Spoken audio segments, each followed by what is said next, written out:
different about that night. It was the same as every other night, I thought. But that night, my life started to change. I didn't know it then, but I know it now. It was a January evening, and it was cold and dark. I was leaving to go to work, and I was wearing my uniform.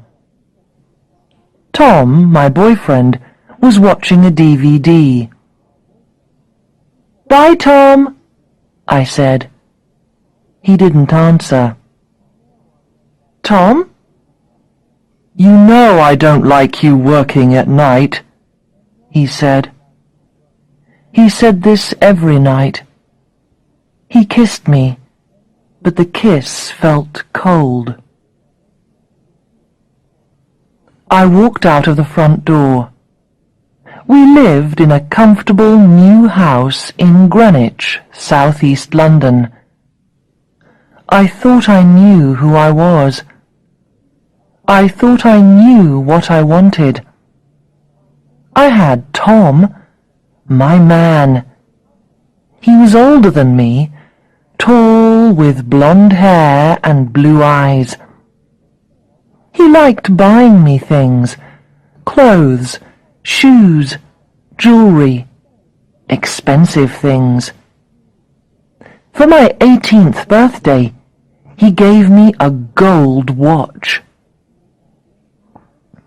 We met when I was at school. I wanted to be a writer then. Tom laughed at me. He told me writers were intelligent. "You're not intelligent," he said. "You're beautiful, but you're not intelligent." And I believed him. I moved in with him when I finished school. I didn't think about the rest of my life. I thought I was in love. Tom was all I wanted. That night I started the car and drove through the dark. It was very cold. As I drove, I thought about Tom. I put my hand up to my face. I could feel his cold kiss on my cheek. Tom said the night was his time with me. He said I didn't need to work. It wasn't a great job, but I liked the money. And I liked shopping. Now I could buy the things I wanted. For the first time in my life, I was earning some money. For the first time in my life, I didn't need Tom for everything.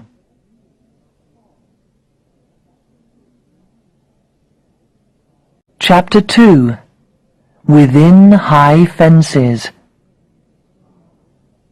I arrived at work. I showed my identity card to the guards and drove through the gates. I stopped my car, got out, and walked to the next gates. I showed my identity card again to some more guards. Then they opened the gates and let me in. I was now at work. I worked in a centre for asylum seekers, people who want to live in Great Britain because of bad problems in their countries. When I first started working as a guard, I didn't know much about asylum seekers. Now I was beginning to understand more about the people I was guarding. Sometimes asylum seekers come to this country because there is terrible fighting in their countries and they are afraid. Asylum seekers come here because they hope they will have a better life in Britain. When they arrive, asylum seekers wait to know who can stay and who must go home to their countries. Sometimes the asylum seekers wait in the center for days, sometimes for weeks, and sometimes for months. We were all locked in together. At the end of every night's work, I could go home, but the asylum seekers had to stay in the center. When you have a lot of people together in one place, you have to have rules. Rules tell people what they can and can't do. I didn't always agree with the rules, but I had to make sure everybody followed them. It was my job. I went to the dining room. Dinner was finished, but there was nowhere else to go. Most of the asylum seekers spent their time here. But there was nothing to do. The tables and chairs and walls were grey. I walked around the dining room and looked at all the faces. Some of them were very sad. Some were just tired and afraid. I wanted to make them feel better. I tried to smile, but when they saw my uniform, they looked away. To them, my uniform said, "I am not your friend." People were waiting for a cup of tea or coffee and a biscuit. Bill, one of the other guards, was watching them. I saw a woman at a table. She had a little boy with her. They both looked really sad, really tired. "Do you want some tea or coffee?" I asked the woman. She didn't understand. I began to speak again, but there was a shout. The woman and the child looked up. They looked really afraid.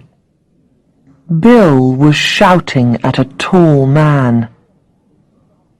"Put it back!" he shouted. "I saw you. You were stealing."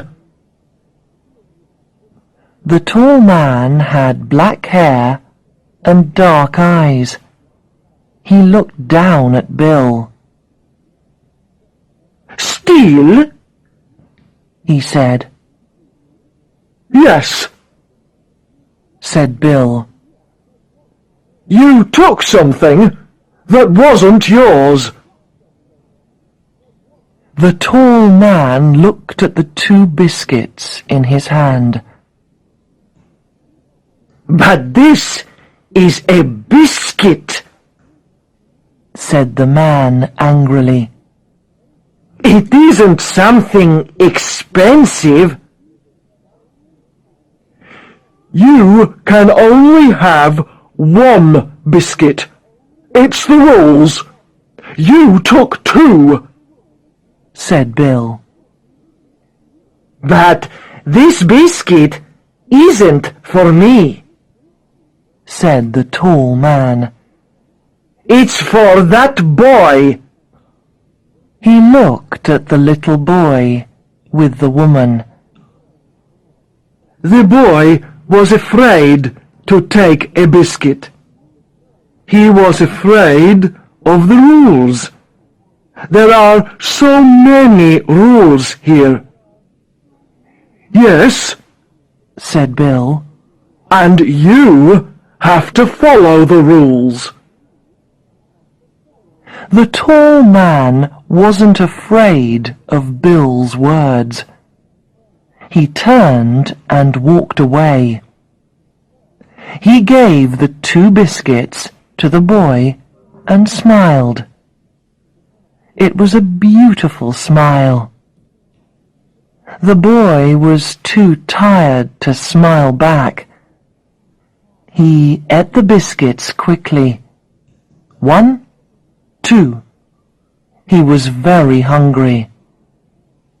The man smiled at the boy again, and I smiled at the man. The tall man looked at me for a moment and stopped smiling. Then he turned his back to me. I wanted to tell him I was a friend, but my uniform said something different. It said, "I am not a friend." It said, "I agree with all these rules." The tall man saw my uniform, and he understood what it said. But that night, my heart was saying something very different to my uniform.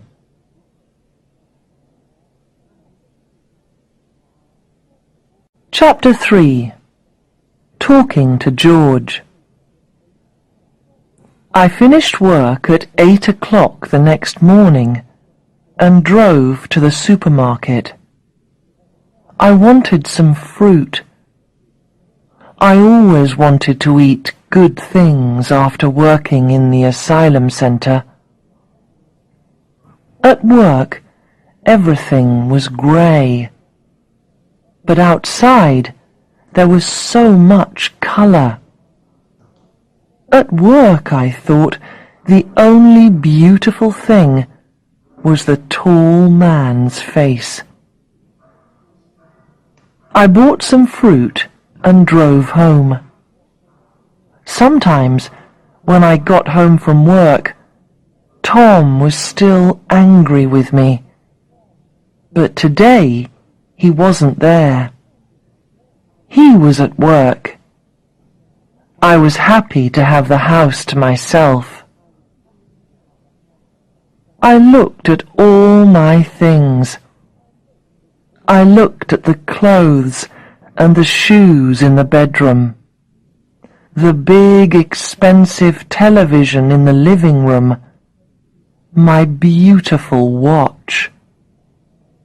What did all these things say about me, Nancy Richardson? The asylum seekers didn't have many things. Did I need all these things? I didn't know anymore.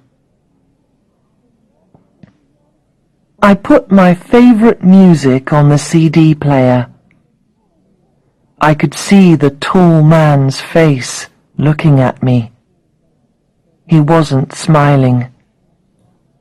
Perhaps he didn't like me, I thought. This made me sad. I didn't know why. I didn't know anything about him, but I wanted him to like me. I was at work, standing near the biscuits and coffee, when I saw the tall man again.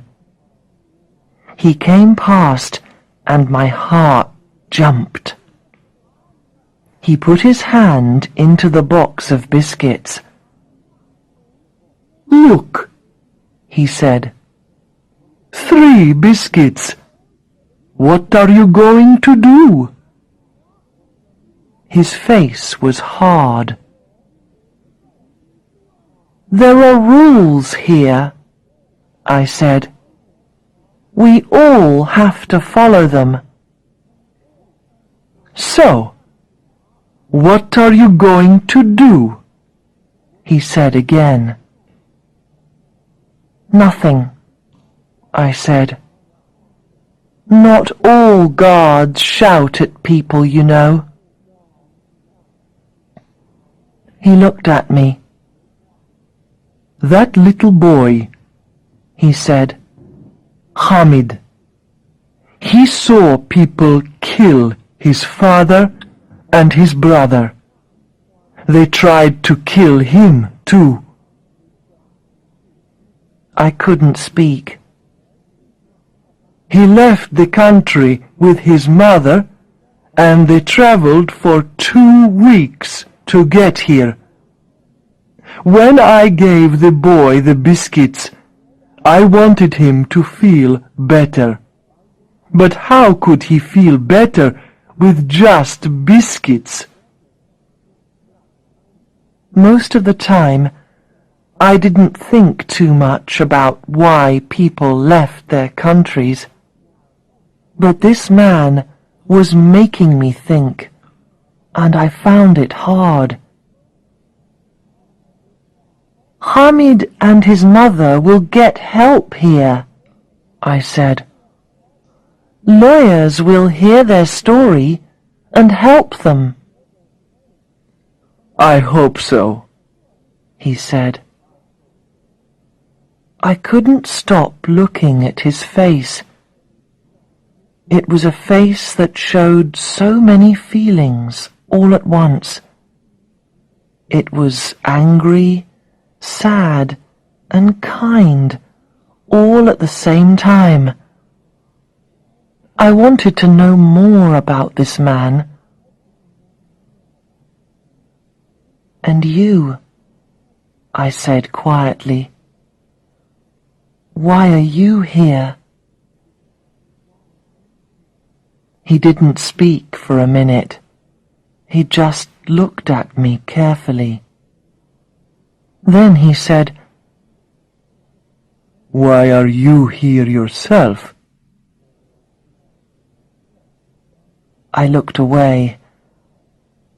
I was afraid of how I was feeling.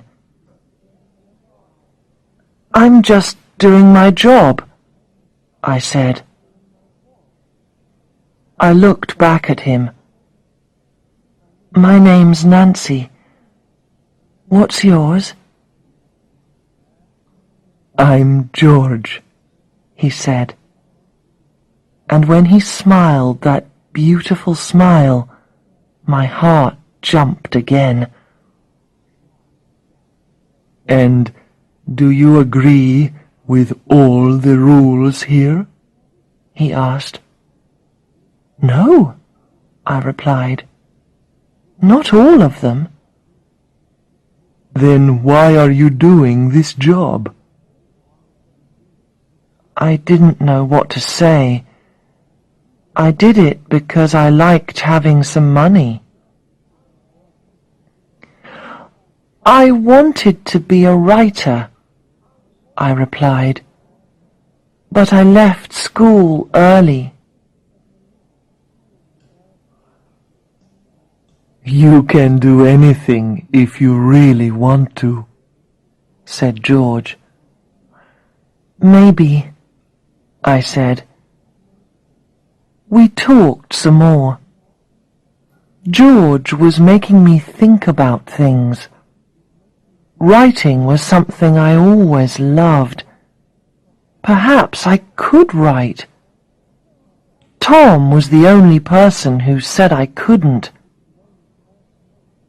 I was changing, and there was nothing Tom or I could do about it.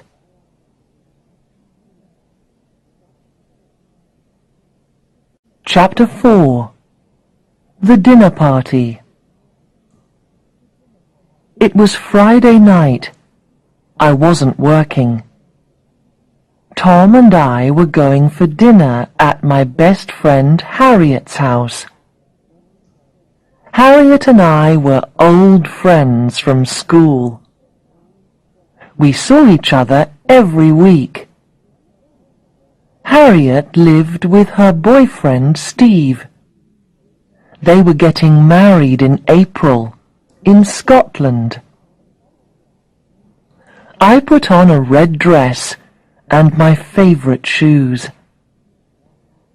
You look beautiful, said Tom.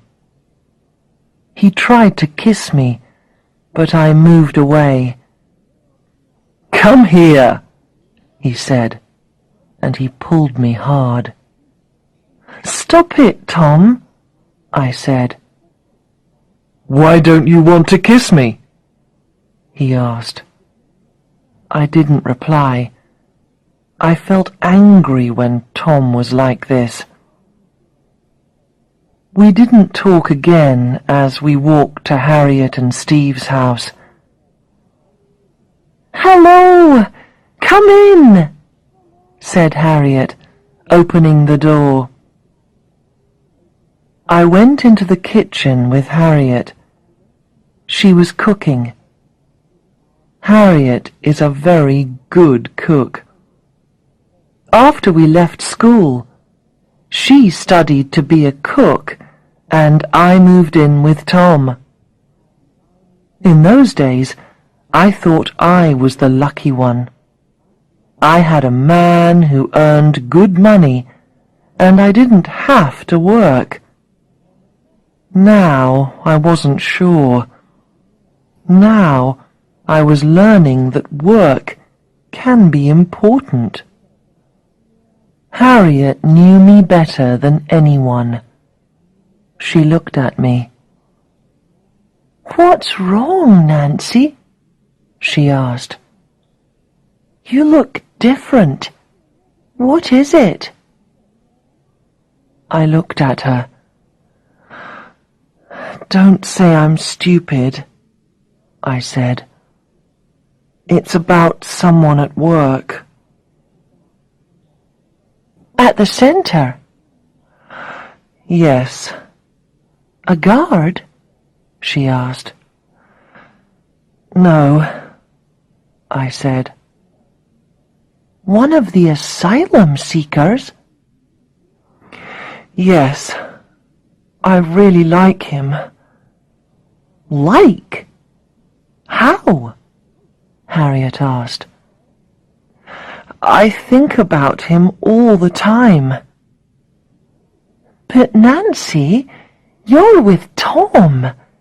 You and Tom love each other. What more do you want?" "I don't want more things," I said. "The first time I saw this man, I needed him to like me." "What's his name?" she asked. "George." "And why did he come to this country?" "I don't know," I told her. "I asked him, but he didn't say." "Then what do you know about him?" I looked at my best friend. "Harriet," I said, "I know that he's kind. I know he wants to help people. Sometimes you don't need to know a lot about someone. I know I like him. That's all." Harriet looked at me. I didn't say anything else. I didn't want to talk about George anymore. I didn't think Harriet really understood. "So, is everything ready for the wedding?" I asked. "Nancy," said Harriet, "just remember you love Tom. You live with Tom. You have a beautiful home and a good life. Don't lose it." Of course, Harriet was right. I had a beautiful home. I had Tom. But I didn't tell Harriet that Tom was often angry with me. "How's the job?" Steve asked me over dinner. "It's—" I started. "Why don't they close that centre?" said Tom. "One day the asylum seekers will all escape. Then we will have problems. Asylum seekers steal things." I thought about George, Bill, and the biscuits. Asylum seekers don't steal things, Tom, I said. Well, they come here and take our jobs, said Tom. Soon Nancy will say everyone can come into our country. Then there will be no jobs, no houses, and no hospital beds for us. Tom, said Harriet, what are you saying? I'm talking about asylum seekers that come here to get a good life, said Tom. This is our country, not theirs. Our country? Who are we? Asked Steve. Us, me, people who were born here. So, said Harriet, do you mean that I can't live here because my father was born in Scotland and my mother was born in Italy? She was as angry as me.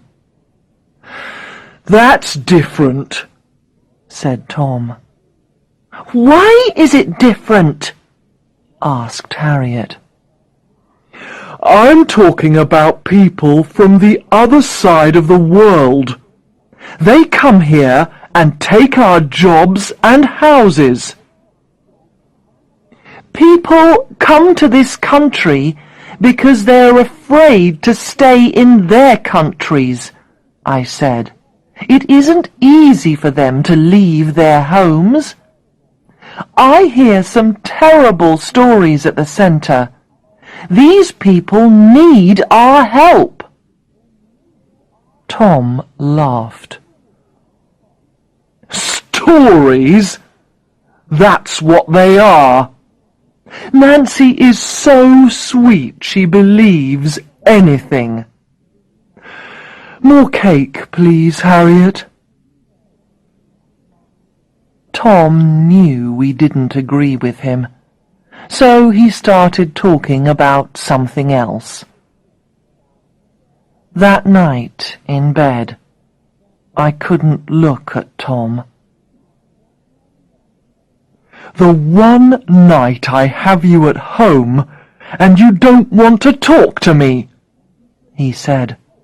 I don't know you any more, Nancy. I didn't answer. I waited until he was asleep, and then I turned and looked at him. Tom with his angry ideas about asylum seekers. Do I still love him? I asked myself. I closed my eyes, but I could see George and not Tom.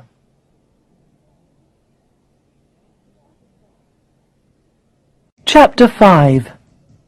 In Danger. The next time I saw George, he was standing outside the grey building, smoking a cigarette.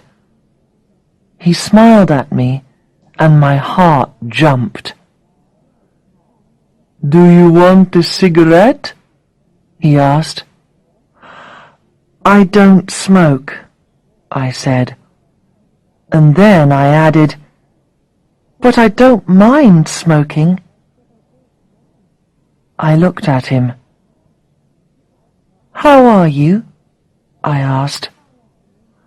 I'm okay, he replied. George, I said, why did you come here, to this country? I didn't think George wanted to talk about his past, but this time he answered me. In my country, I was in danger, he said. Danger? Why? I was a photojournalist, he said. I took some photos for the newspapers, but the police didn't like them. I took them because I wanted people to know what was happening in my country. What were the photos of? I asked. They were of soldiers hurting women and young children, but the police saw my photos and they came to find me. That's terrible, I said. You were trying to help those women and children. Yes, he said. But the police didn't want people to know what was happening in our country. So, what did they do to you? I asked. They locked me in a building and they hurt me.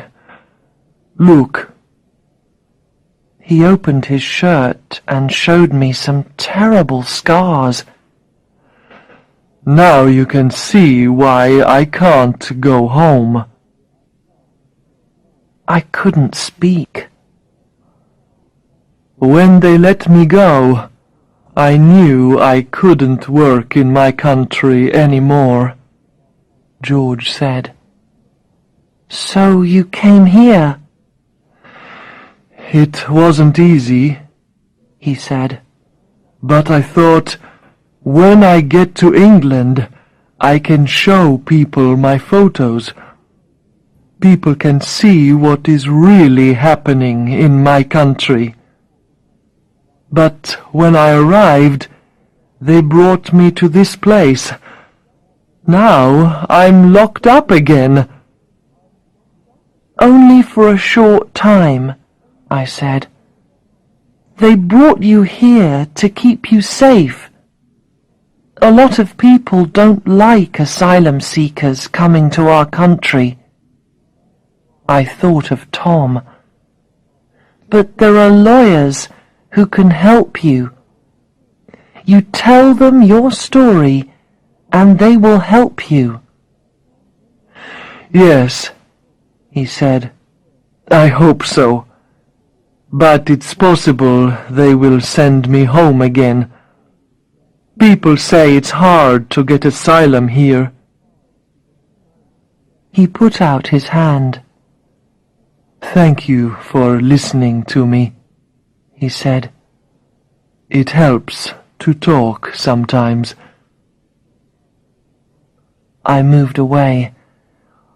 I have to go, George, I said quickly, and I left.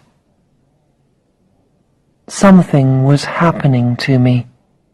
I knew it. I wanted it to happen, but I was afraid, really afraid.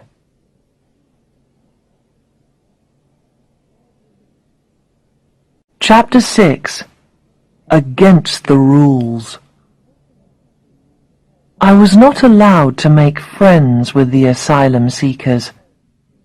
But when George saw me, he always came to talk to me. And I enjoyed talking to George. I tried to stop liking him, but I couldn't. One evening I was in the dining room, helping with the coffee. George was waiting for a drink.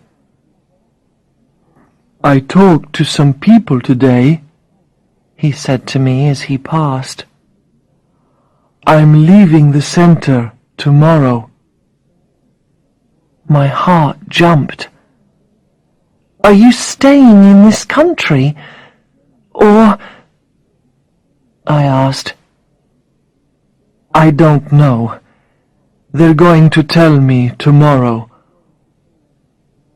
I felt afraid for him. Suddenly, I decided to do something dangerous. When I started at the center, they told me never to give anyone my phone number or my address. They told me that I could lose my job, but I didn't want to lose George. I looked about. Nobody was watching. "George," I said, "here's my phone number. If you have problems, call me. Perhaps I can help you." I gave him a piece of paper. "Thank you," he said, and he put it quickly in his pocket. He walked away then, without another word. And the next time I went to work, George was not there.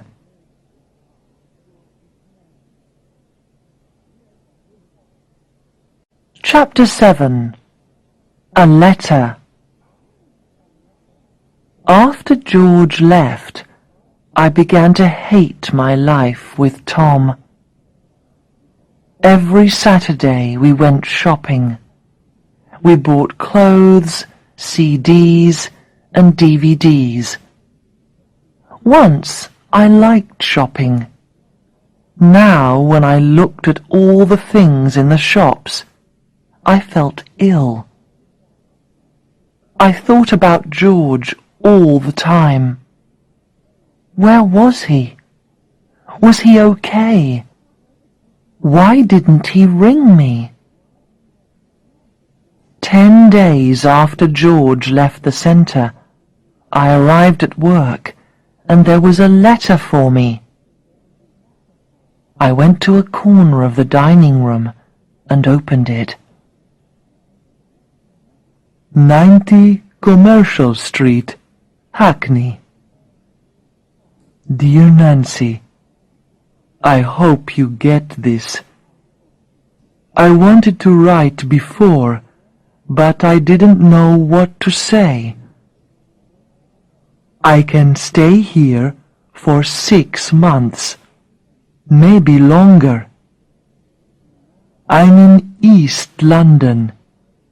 There are a lot of other asylum seekers here. Some of their stories are very sad. How are you? How's work? Are you writing any stories? Please write. George. I looked at the address at the top of the letter. George was in Hackney.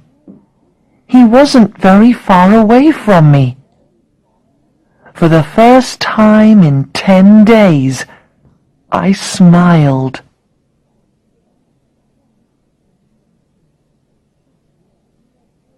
Chapter 8. The Meeting.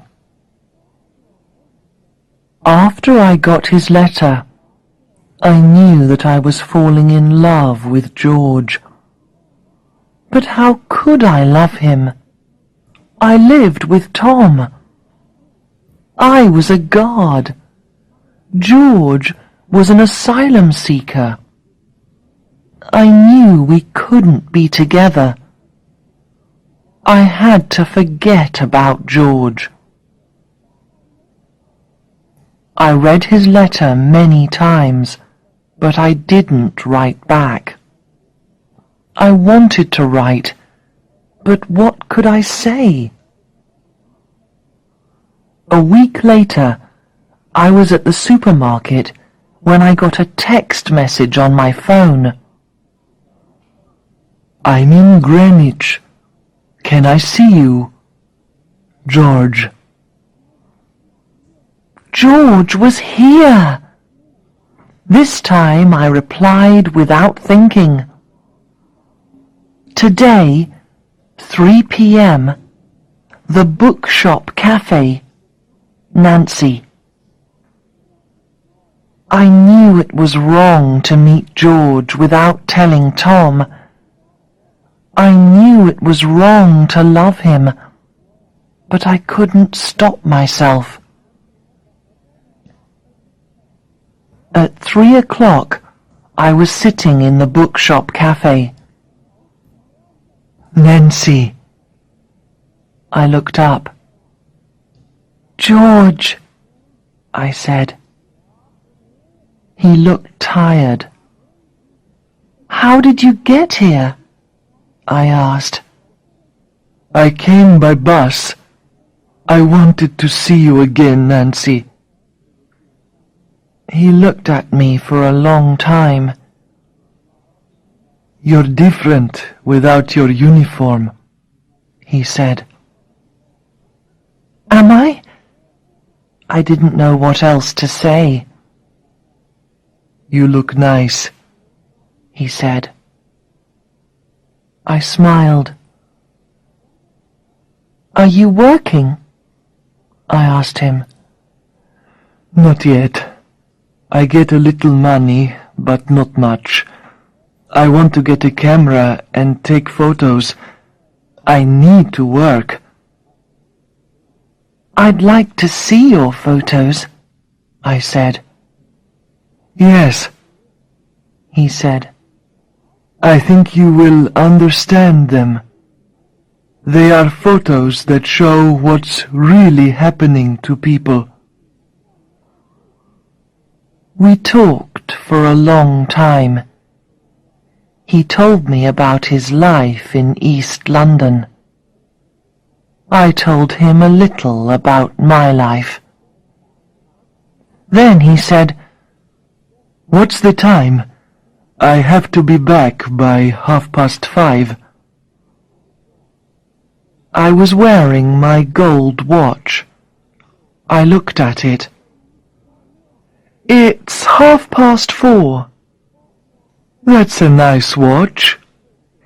Yes, I said, but I went red. Did George think I was very rich? Did someone buy it for you? It was Tom, I said quietly. Who is Tom? He asked. Tom is the man I live with, but... I stopped.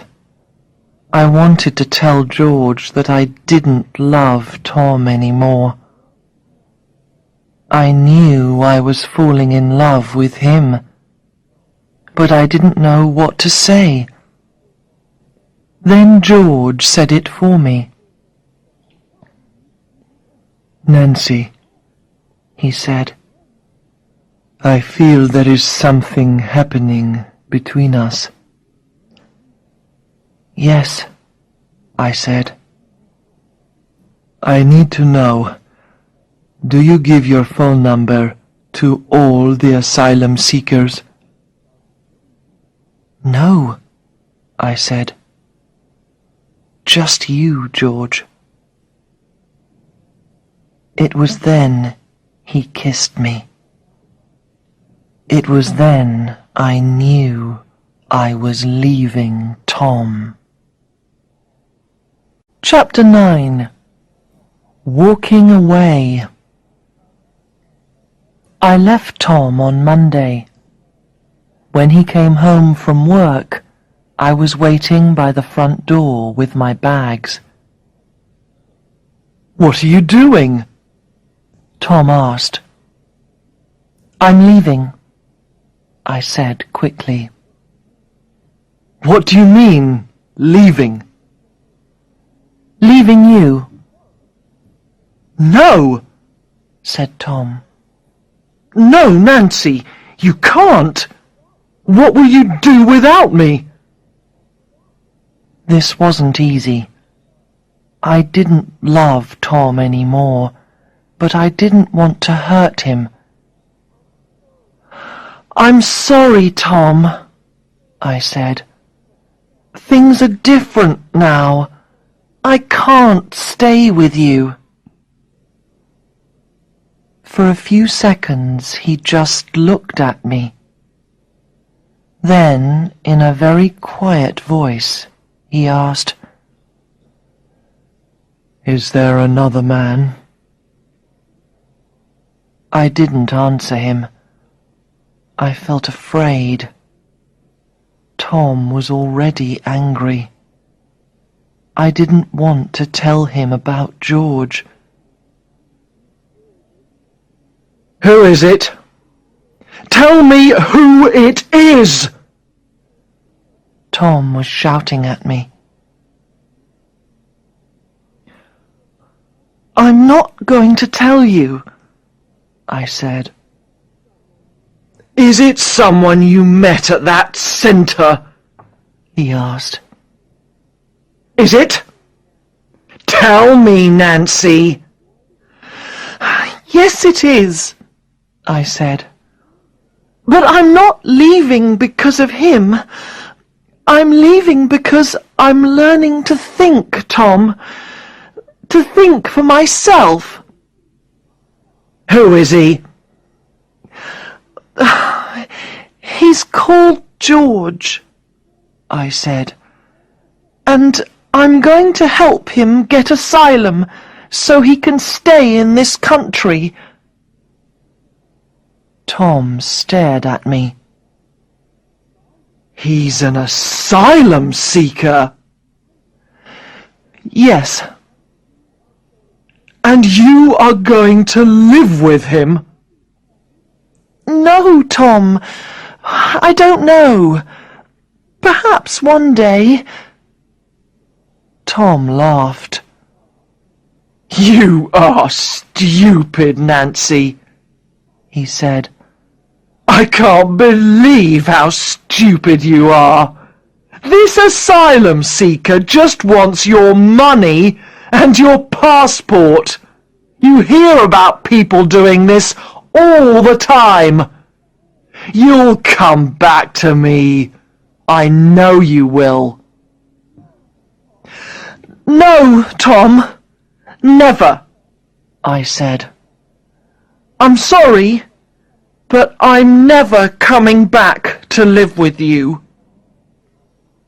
Then I took my bags and walked away.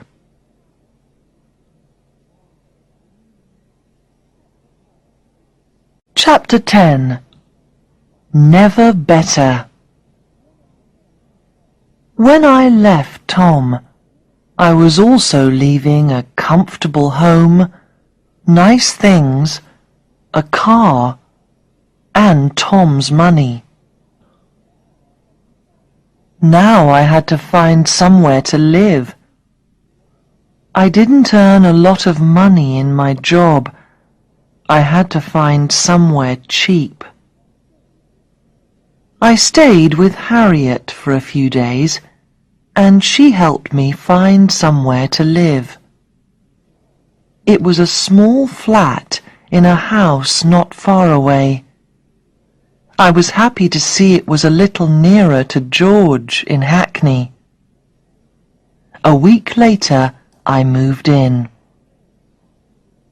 Harriet came to see me. I brought you some cakes, she said. She looked around. Are you sure you're going to be okay here? It's so small. Yes, I said. It is small, but I don't want a big house anymore. I want to change. I'm going to do something with my life. Don't change too much, Nancy. I like you as you are. Oh, Harriet, I said.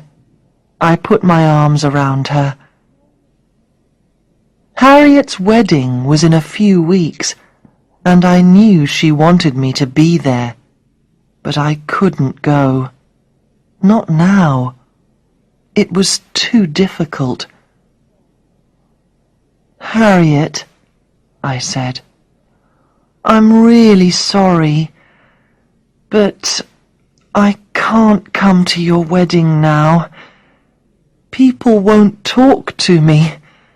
They won't understand why I left Tom.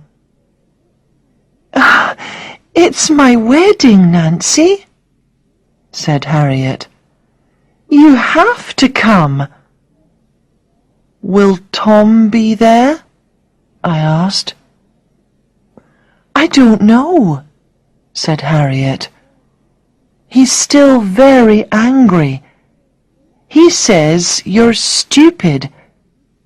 He says you're with someone who just wants your money and a passport." I laughed. "But I haven't got much money," I said. There was a sound at the door. "This is George now," I said. "Please stay, Harriet. I want you to meet him." I opened the door and George came in. He looked at me, then at Harriet, then at the cakes on the table. "Are you Harriet?" he asked. "Yes," she said. "How did you know?" "Those cakes! Nancy told me about her friend, the cook." Harriet laughed, and I knew she liked George. "Please try and come to the wedding," said Harriet again as she left. "Okay, I'll try," I said. "You can bring George." I smiled. "Thank you, Harriet." "Bye, Nancy." After Harriet left, I went over to George and put my arms around him. "I'm happy that you met Harriet," I said. "She liked you." "Nancy," he replied, "I'm afraid. Before you met me, you had all these friends. You had money. You had a big house and a garden. Wasn't that a better life for you?" "No," I said, "because you weren't in it." I pulled George to me, and we kissed. I was changing. I decided to become a writer. I wanted to leave the centre and do something I believed in. Over the next few weeks, George came to see me every day. The flat was small and I didn't have much money, but I loved George and he loved me. We were happy and life was never better. Or that's what I thought.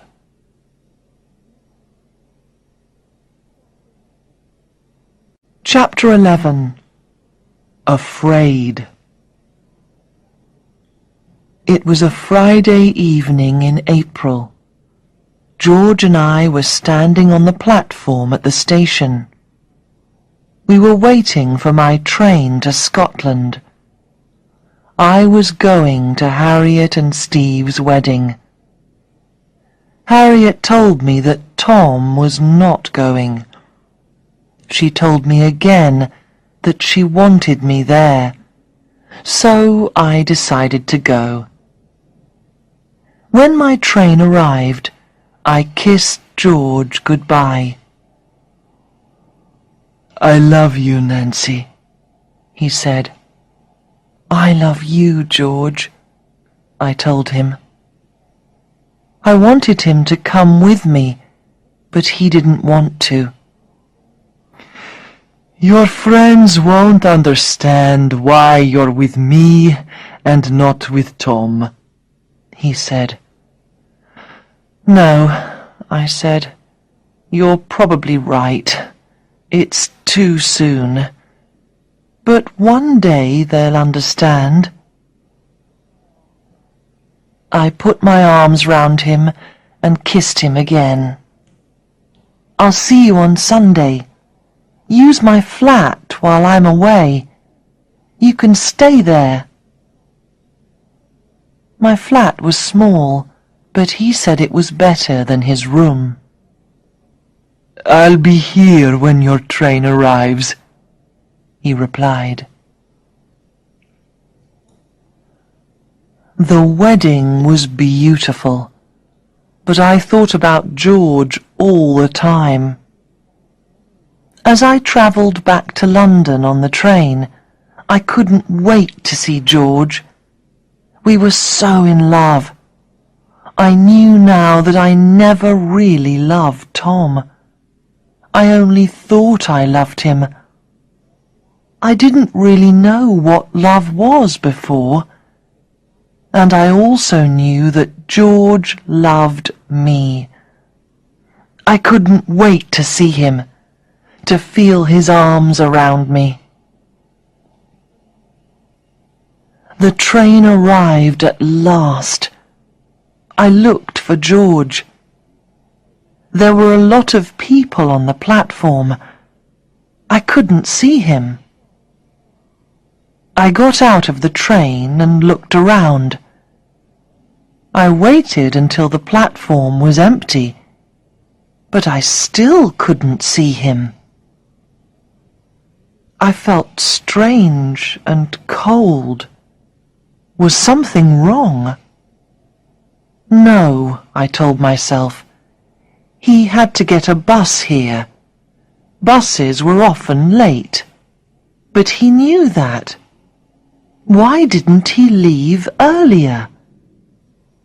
Perhaps he was waiting outside. But I didn't see him. I felt afraid. But what was there to be afraid of? I waited. I waited for a long time. Then I decided to get a taxi home. Perhaps George was ill. The taxi stopped outside my flat. I ran in and I looked about. My drawers and cupboards were open, and there were things everywhere. "George!" I called. No reply. Then I saw that some of my things were not there. My CD player, my small television. I started looking for my other things. I looked by my bed for the box where I kept my gold watch. I didn't wear it anymore. It made me think of Tom. But I knew it cost a lot of money. It wasn't there. I was afraid. I wanted George. "George!" I shouted. But of course, George wasn't there.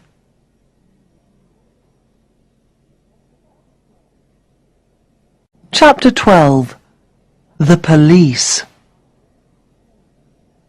I walked slowly around my flat. Who got in and took my things? I thought.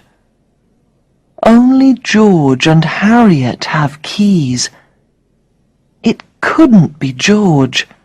He loves me.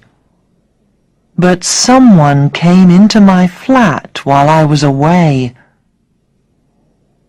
I began to feel afraid. I called the police. I didn't want to, but I didn't know what else to do. A policewoman came to see me. "Does anyone have a key?" she asked. "Only my best friend Harriet and George. Harriet's away, and George is my boyfriend." "Have you been with him long?" "About 2 months." "Where did you meet?" she asked me. "At work." "Does he work with you?" she asked. "No." "So, what does he do?" "He's an asylum seeker. He's waiting for lawyers to tell him he can stay in this country." So he needs papers to work here? She asked. Yes, but he's going to get the papers soon. Is your passport here? Let's go and see, please. We looked in the cupboard where I kept my passport. It wasn't there. Do you have any idea where your boyfriend is? Asked the policewoman. We need to talk to him. I opened my mouth, then closed it again. I didn't want the police to find George. No, I said. I don't know where he is. We saw each other every day before I went to Scotland, but he wasn't here when I got back. Okay, said the policewoman. Well, if you see him, please phone us. Of course, I said, and she left. The rest of that day I waited. I waited all day for George to call, but he didn't. I tried calling him, but there was no answer.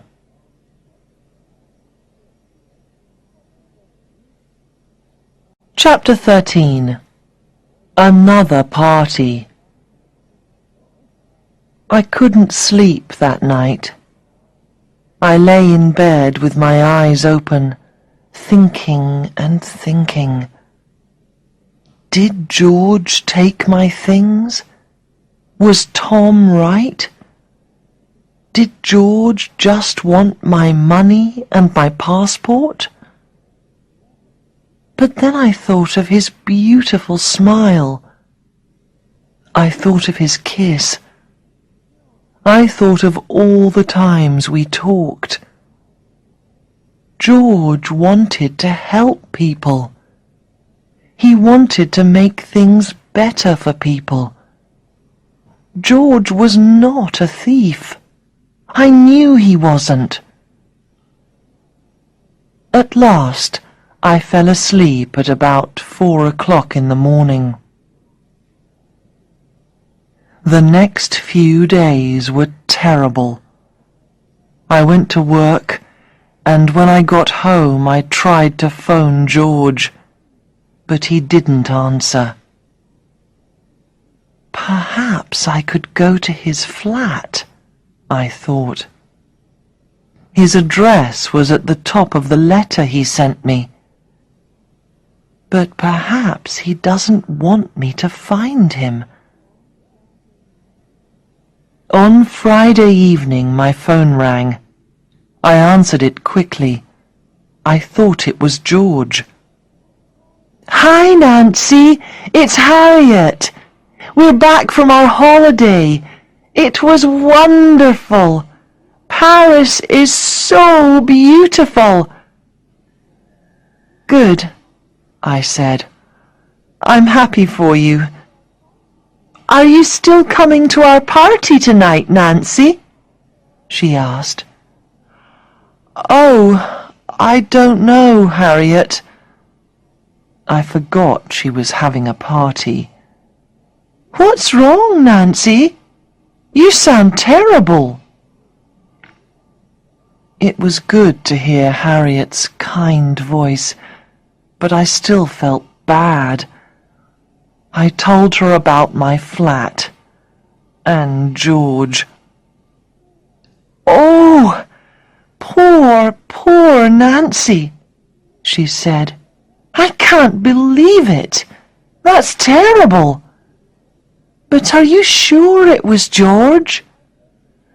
No, I don't believe it was George, but the police think it was him. You tried phoning him? She asked. Yes, he's not answering.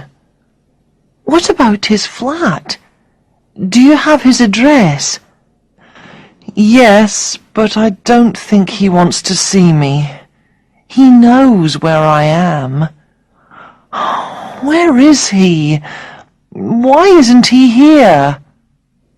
Nancy, we'll just have to wait and see.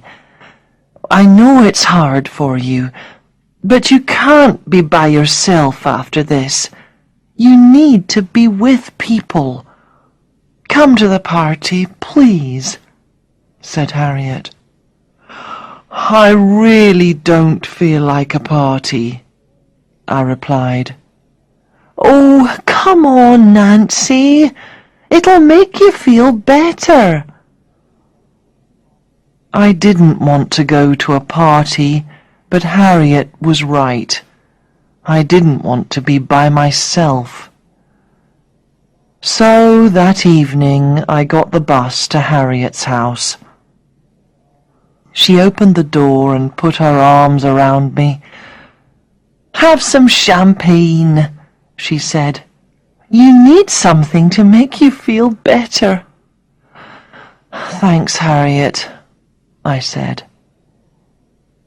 She gave me a drink in the kitchen. I went into the sitting room. It was full of people. Everybody was smiling and laughing and talking. I felt more alone than ever. Perhaps I'll go home, I thought, when someone said my name.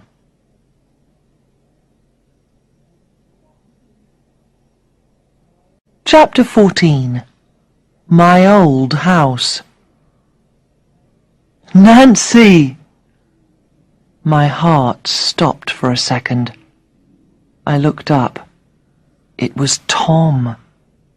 Good to see you, he said. How are you? I'm fine, I answered. I was trying hard to look okay. Inside I felt terrible. I looked at him. Wasn't he still angry with me? Have another glass of champagne, said Tom.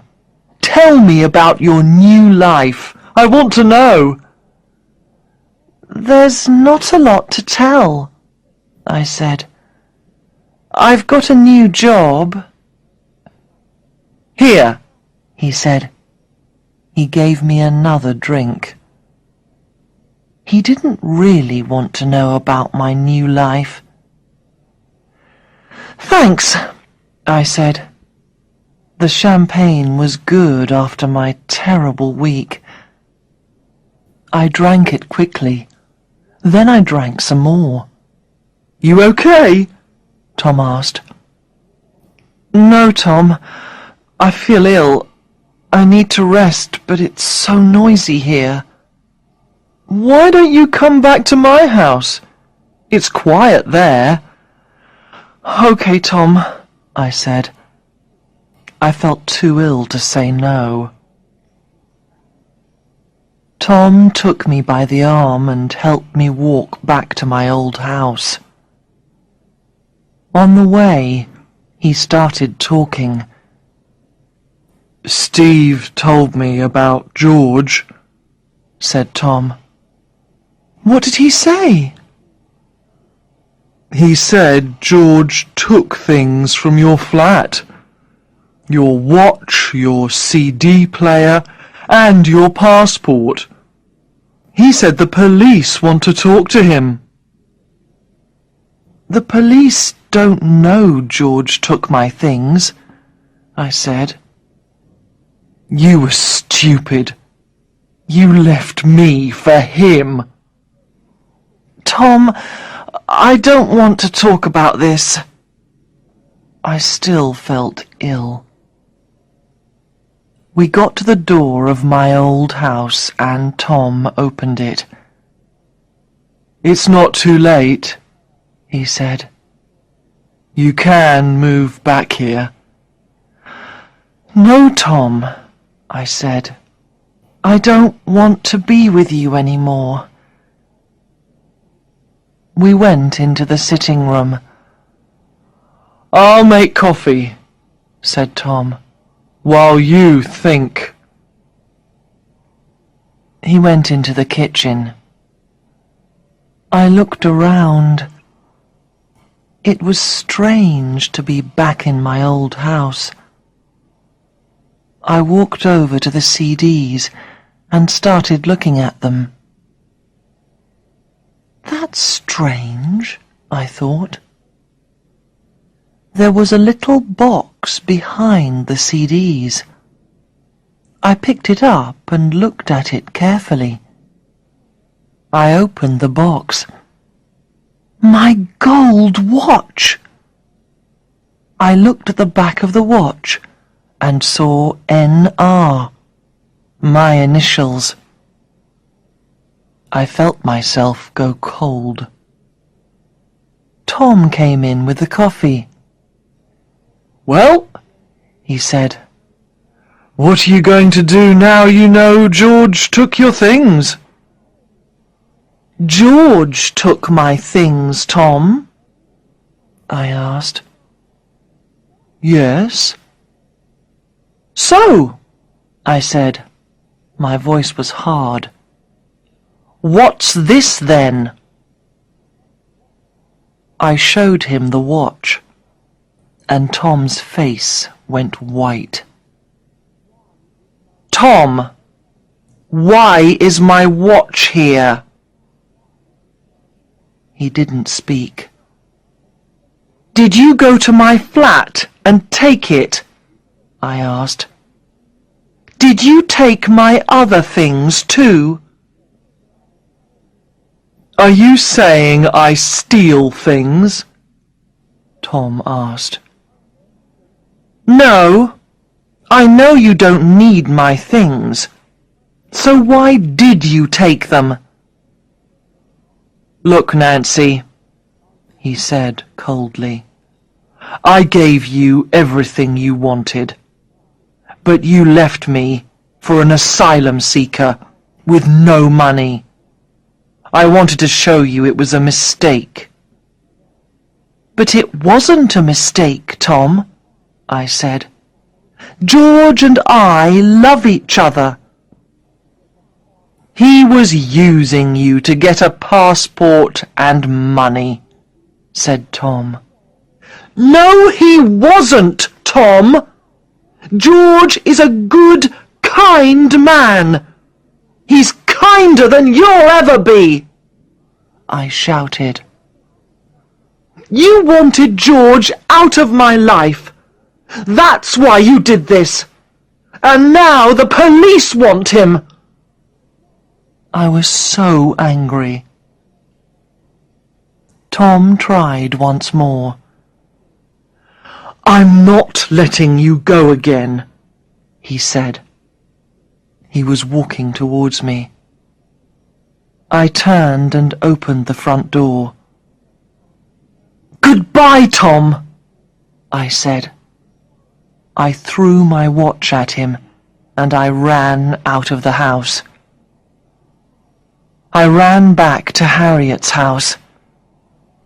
"Nancy," she said, opening the door. "What's wrong?" "Harriet," I said, "can I use your phone? I need the police."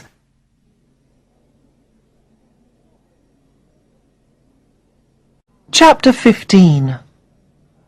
Our Story. The police found my passport, CD player, and television in Tom's garage. That night I stayed at Harriet's house. In the morning, I tried to phone George again. There was still no answer. "Perhaps he isn't in the country anymore," I said to Harriet. "What's his address?" she asked. I found his letter in my bag and looked at the address at the top.